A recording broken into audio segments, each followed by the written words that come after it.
William Samuel Johnson, 1727 to 1819, delegate from Connecticut, signer of the Constitution. William Samuel Johnson was born in 1727, the son of a distinguished Anglican minister who was the first president of King's College, later Columbia University. William's father educated him and prepared him to enter Yale College at the age of 17. Johnson earned both his college and master's degrees within 3 years. He then took charge of his own legal education, passing the Connecticut bar and establishing a successful practice, attracting clients from both Connecticut and New York. By the 1750s, he became a militia officer, and in the early 1760s, he entered politics. He served in the Colonial Assembly, joining the elite political leaders in the upper house in 1766.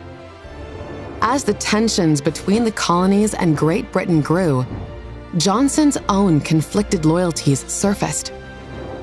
He participated in the Stamp Act Congress in 1765, but was more an observer than participant in the protest against the Townshend Acts 2 years later.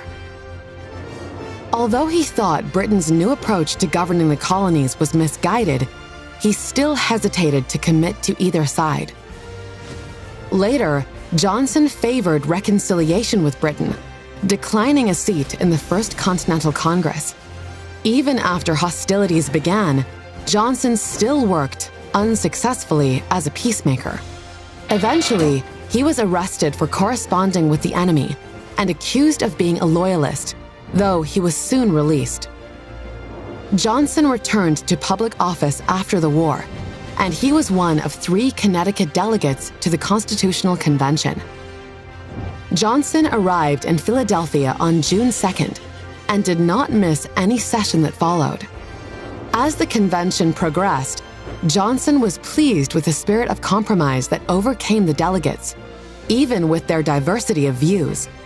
In particular, he supported the Connecticut Compromise, drafted by fellow Connecticut delegate Roger Sherman.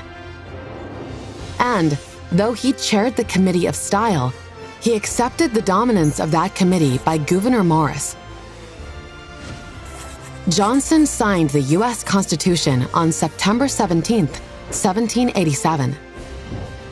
At Connecticut's ratification convention, he spoke persuasively in favor of the new Constitution. He went on to serve in the first U.S. Senate, but resigned in 1791 when the capital moved to Philadelphia, choosing instead to focus on his presidency of Columbia College in New York.